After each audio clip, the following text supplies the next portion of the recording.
The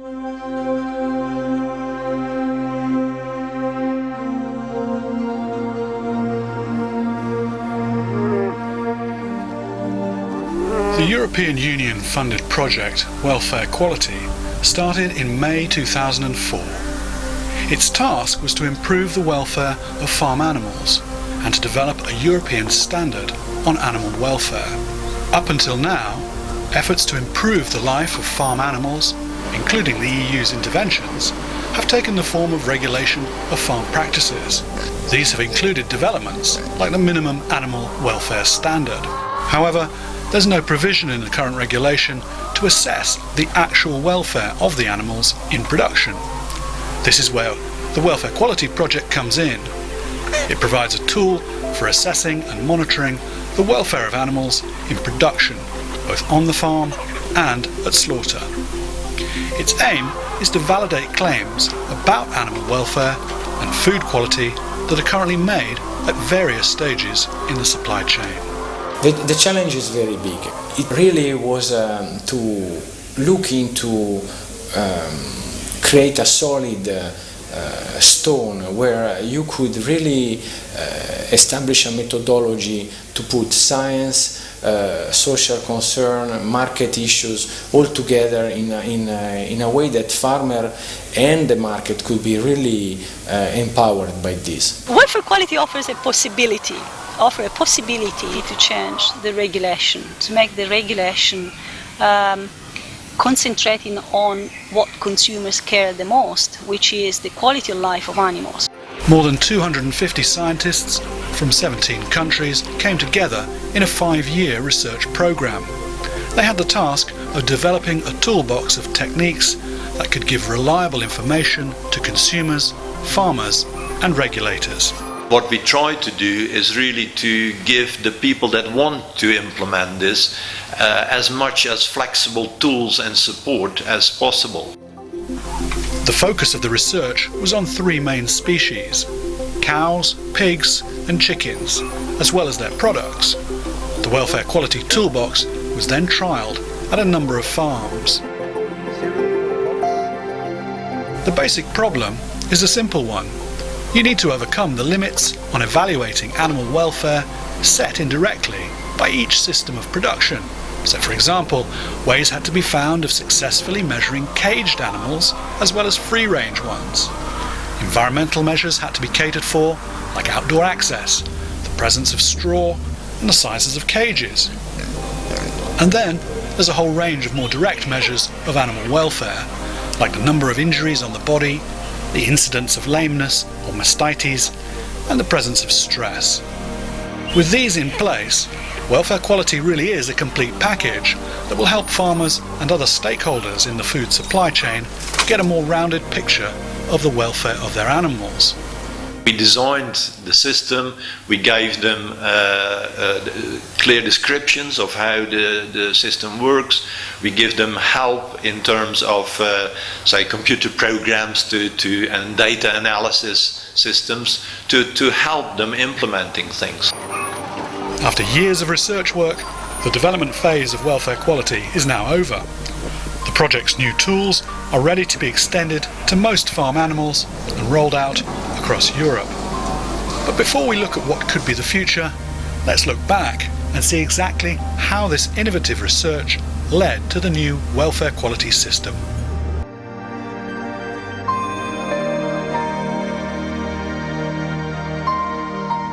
The project's researchers began their work with an examination of the policies adopted by European retailers and farmers to improve the welfare of farm animals.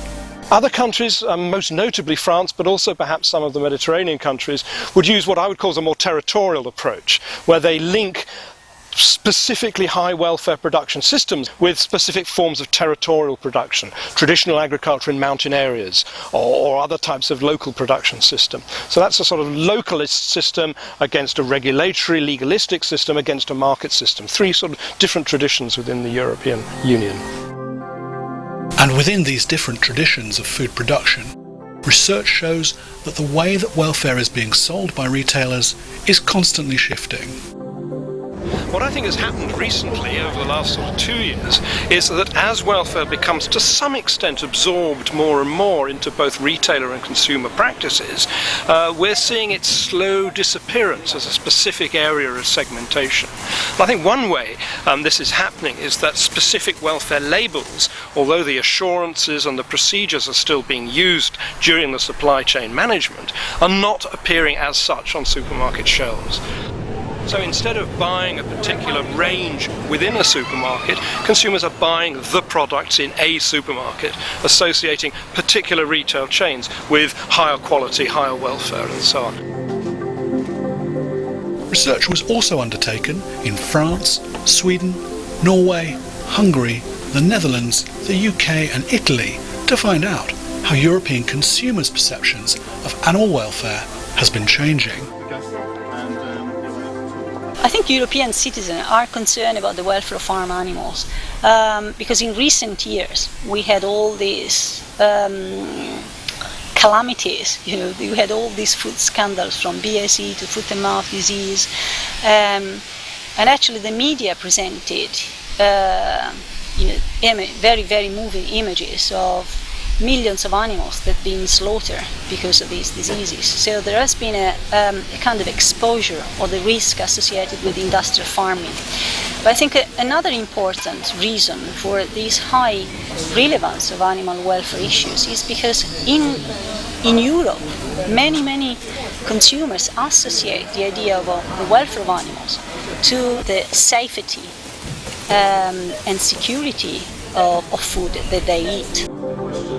These consumer attitudes came through very strongly in a number of in-depth citizens' juries. And then thermal comfort. Can the animal regulate its temperature? Is it hot? Is it cold? Or if it's hot? They see the issue of animal suffering as something that should be already addressed, as something that should be already taken care of by the regulation. And when they talk about animal welfare, they tend to talk about better quality of life of animals.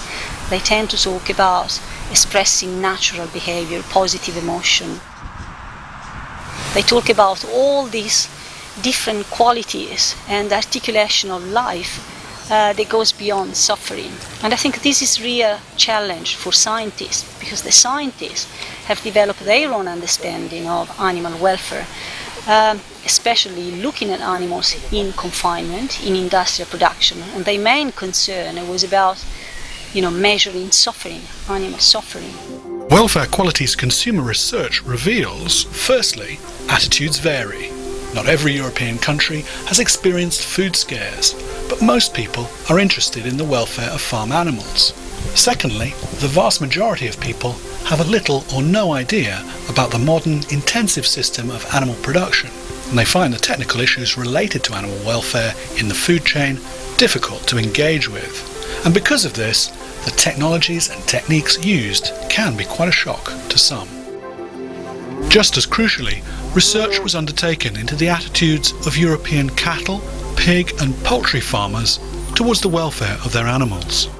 What farmers underline several times is that they care about animals, that they know animals and that they like animals, but that farming is an economic business. And they feel that a lot of citizens often have a too romantic picture of animal welfare and do not take into consideration that farming is an economic business, that you have to produce against cost, that you have to make a living out of farming, and that farm animals are not pets. This work also found that farmers differ in their attitudes towards animal welfare, depending on the animal in question. For example, they worry more about cows than poultry, because cows typically spend more time on the farm. The relationship becomes closer and so more intense. Differences also emerged within the species, depending on whether an animal is meant for fattening, for meat, or for breeding.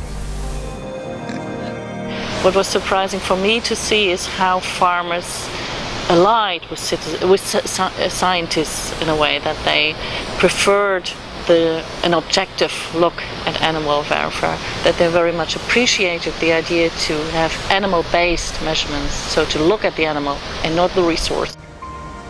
This picture of what is expected by retailers, consumers and farmers in terms of animal welfare was then taken on board by the animal scientists working on the welfare quality team.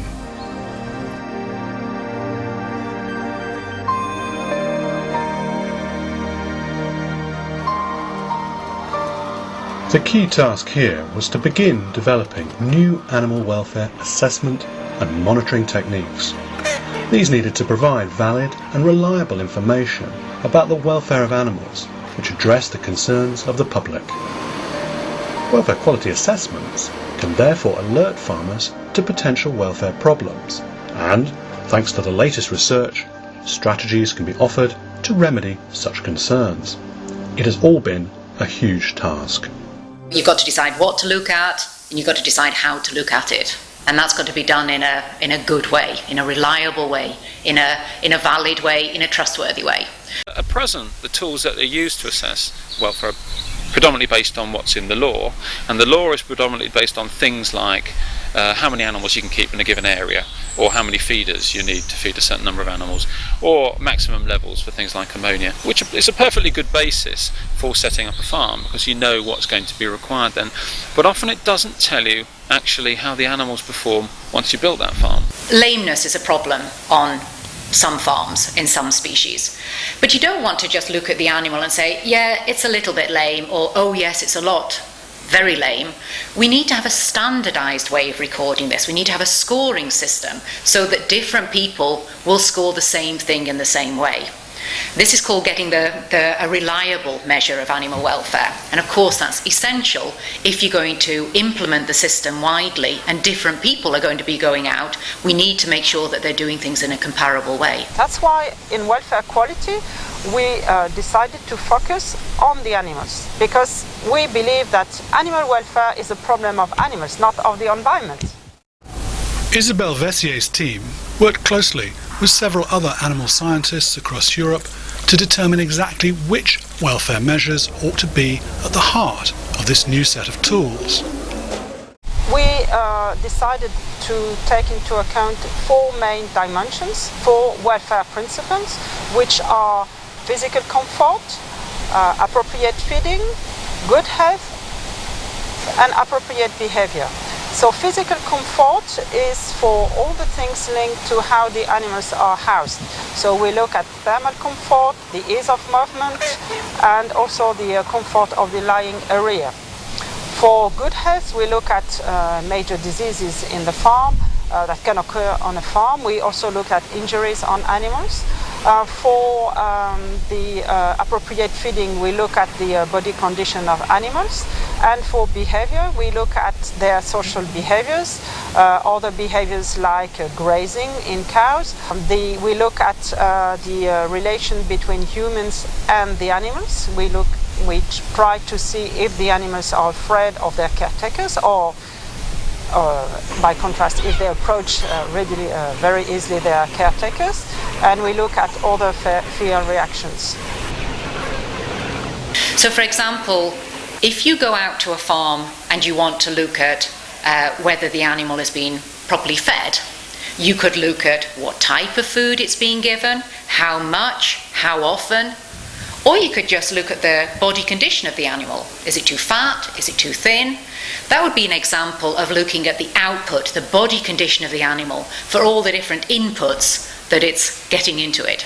If you stop simply saying how big the animal house has to be and start saying, well, farmers, you start to make your own innovations and decisions and your own changes, and the way we'll assess it is by looking at the animals themselves. This is actually a much more flexible way of regulating the welfare side of farming, because it gives the farmer a lot more freedom to make changes.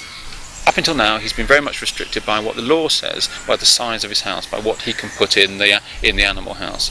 But if a more flexible system is allowed, it may well not only promote welfare, but also promote innovation in farming. The animal scientists recognised that welfare quality's new tools need to be simple, efficient, and meaningful. First of all, the tools need to be comparatively simple and usable in a farm. So they don't in general involve complicated machinery. They involve tape measures and very simple things, and trained personnel to carry them out. The second thing is they have to be time efficient as well. Farmers are busy people, like any business people, and they want to be sure that you're not wasting their time. And the third thing is they need to give a result that can be meaningfully interpreted, and so that if you go on a farm and say, yes, your welfare is very good, the farmer is confident that your result actually means something. With these new tools in place, welfare quality was successfully trialled at a number of European farms. But getting to the next stage, a full rollout right across the continent, is still a huge leap to make. I mean, you can't expect from a project like welfare quality that we put this all in place in practice in commercial, say, supply chains. So we started an intensive interaction with main stakeholders. From welfare quality, we developed another European project that's called the European Animal Welfare Platform, where we discuss with large companies, large farmer organizations, how to implement our results from welfare quality into practice and into their supply chains.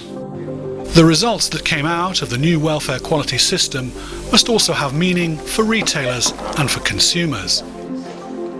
How the welfare quality assessment tool is integrated into retailing and production systems and supply chain management will vary an awful lot, I think, according to the different emphases countries and retailers and other actors place on regulation, the force of the market, and other factors that drive, if you like, the operation of the supply chain. For food chain actors like retailers, the key thing is to convince them of the value of having an assessment tool, such as the welfare quality assessment tool, a tool that is universal, that has scientific backing to it, that actually takes a very novel approach to what welfare is. It's an animal-centered view. It's not how far a given animal is from a point of water. It looks at the actual animal itself. And I think as consumers become more aware of issues of animal welfare, it's just that form of assessment that people will be looking for. The main results of the citizen juries are that the 4 principal and the 12 categories identified by the scientists earlier on, with an early input from the social scientists, addressing the various concerns of the public. What they are considered very, very important and relevant to citizens. They match with their understanding of what is important for assessing the quality of life of animals. And this is a very important result that make us think that the welfare quality assessment and monitoring schemes is legitimate, is considered legitimate.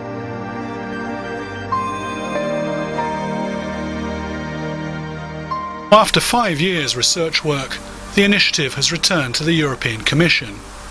It must now decide how this tool can best be used. A critically important issue will be the level of collaboration with the existing certifying bodies and existing initiatives taken by retailers or farmers' organisations. If the welfare quality standard is adopted by the main actors of the animal supply chains in Europe, it will have a great potential to show when good welfare is achieved or when poor welfare is experienced by the animals. And it will help to put into motion improvement strategies. At the end of the day, animals still can experience the same things wherever you farm them. They can still experience disease and discomfort and hunger and thirst and lameness and all these variable things. And we believe that if you have a set of tools that doesn't always just look at where you farm them, but looks at the animal itself, then actually you can make comparisons and start to answer that question: is welfare a level playing field across Europe and across the world? All of us are also very aware that it is not just about animal welfare that we're talking in the animal production. We are also talking about a commercial business, about industry, about environment, about food safety. There are many more issues involved. My main dream then is that it lands okay and it will contribute to the improvement of animal welfare in Europe.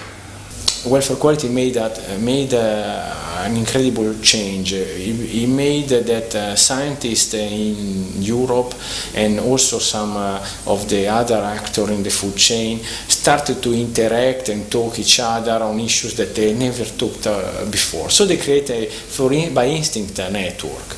What is in fact the step, the most important step we have to do is really to make this work available to people. It is a way to give a future to farming and agriculture.